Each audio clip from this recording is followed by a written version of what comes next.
There are many, many notions that you can buy in a sewing store, but for a beginner, there's just a few that you want to have around.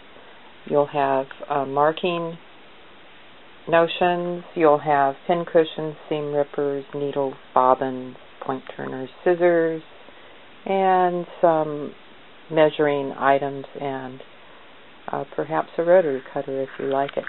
So let's go through each one of these. First of all, you're marking. What you want to do is have a ruler that's clear, so you can actually see through the ruler, and that gives you a better visual idea. I would go with at least a 16-inch if you can, or an 18-inch, that's half a yard. That would be a good thing to have. There's also measuring tapes, which are invaluable. You really need some sort of a measuring tape or several, because this is a quick thing to grab. They come on, also you can get one in a roller type of thing that's very portable. Another thing that people like to have is a sewing gauge, and what this does is it has, and it says sewing gauge right on there, what this has is little marks where you can put buttonholes, or pins will actually fit there, and this part kind of rolls back and forth. So if you want to mark something at 2.5 inches, a hem perhaps, you can put that right up where you want it. Or you can get just an ordinary one like this, which is a 6-inch metal. There's also very large measuring things. This is called an Olfa ruler, and it rests up on a cutting mat. That's what this is. It's a cutting mat, and you need a special blade, which is very, very sharp, in order to cut fabric. Most of the time you don't need this, but it's really good for cutting straight lines on fabric if you wanted to go into quilting and that sort of thing. So this is a large lip edge ruler which rests along a cutting mat. You can't use one of these rotary cutting tools unless you have a special mat, which is called a self-healing mat.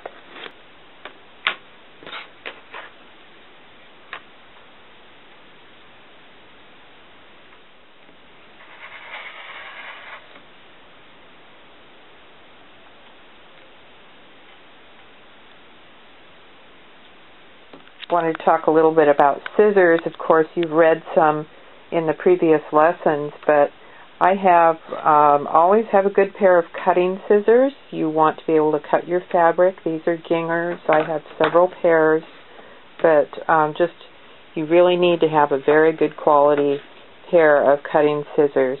You can buy this type of scissors. These I use on inexpensive fabric, paper, and that sort of thing, just because I don't want to ruin my Gingers. I have an inexpensive pair here. You might also want to buy a pair of pinking shears, because of course that way you don't have to finish the edges on your fabric. If you don't have a serger, you can just pink them. And a really good quality pair of Gingers. These are not good quality. They're ones I bought when I was first beginning, but I would say put that on your Christmas or birthday wish list for a good quality pair, probably Gingers. I also have a small pair of thread cutters, real fine, and these again are Ginger, and I have those just to get into small places. They're very sharp and very pointed ends, and they're a real good item to have. You'll probably make sure that you have good universal sewing machine needles. If you have a Singer, you need a different type of needle. They're very proprietary, but in general, a Schmetz Universal needle is just a package of various sizes. There's also organ needles that come with certain sewing machines.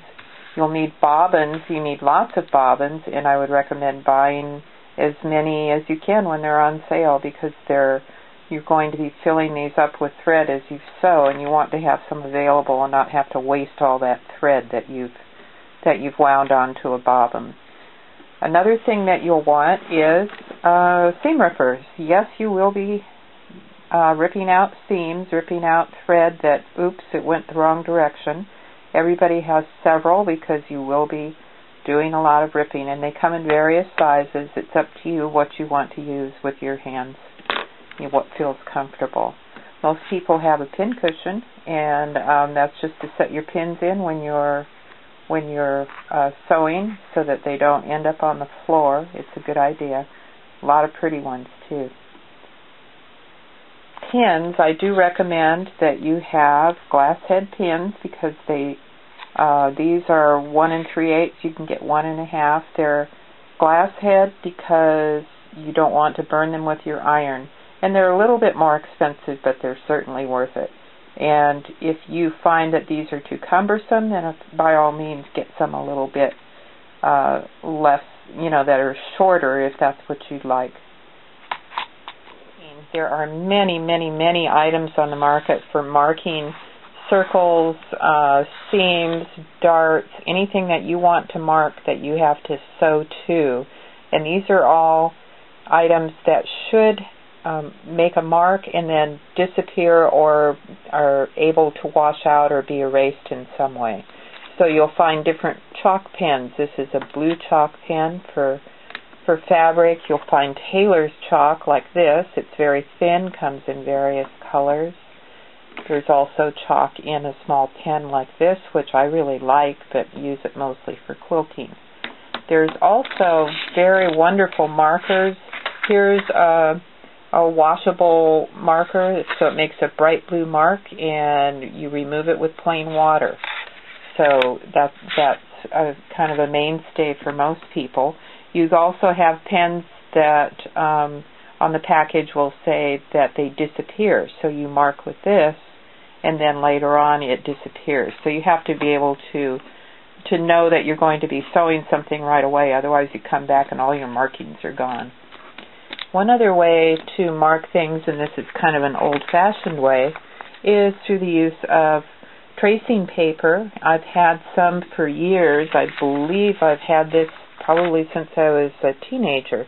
And what you do is you place this in between the fabric layers, and you can actually use a tracing wheel. I can't find mine, but you roll that along, and it creates a mark. The tracing wheel looks kind of like a pizza slicer. It's got a rolling serrated wheel that goes right around there, and it will leave a chalk mark on your garment so that you know exactly where to sew. I think this is real important. A point turner helps when you're trying to poke out corners of things. I have a nice wooden one here. This one was sent to me for free from somebody, I forget, but it's got a nice pointed end. When you're turning corners, when you're making ties and that sort of thing, you want to make sure that you have a nice sharp crease, and this sort of thing will help a lot. You can also use a chopstick if you have one with a fine point, but you don't want to use scissors to do that. One final item that you need, absolutely, is a good quality iron. The brand isn't as important as what it does, and you may even have to try several. But make sure that you get an iron that has several features on it. Most of them now do an automatic shut-off, which is not a great feature, but this one in particular has steam. It has a burst of steam. It doesn't drip. It's about a 1600 watt. And you can see that there's a water container in there, so it will adjust to various fabrics and different it has a button that you can push and spray water to make sure that things get heated up right. So again, brand doesn't really matter. You do need an ironing board, and it should be well padded. This one is just a simple one that sits on a table, and you don't need a full ironing board, although they're nice to have. And you do want something that has a rounded edges so that when you're doing garment sewing, you can actually have a space where you can fit round things. I also think it's real important to have some sort of cloth that you can use so that you don't hurt the surface of your iron. These are supposed to be very smooth and nice. You don't want to hurt that when you start pressing interfacings and fusible things. You need some sort of a barrier between the iron, and this is just an ordinary cloth and anything that's lightweight, a piece of muslin, anything that will make sure that you don't hurt the bottom of your iron. So as a beginner sewer, you really don't need a lot of notions, just some basic ones. You will be doing a lot of ironing, so make sure that you get one and get a small ironing board or a place where you can do ironing, and then and get a few other simple things. As you become a more experienced sewer, of course, you'll find lots more that you want to have in your sewing room.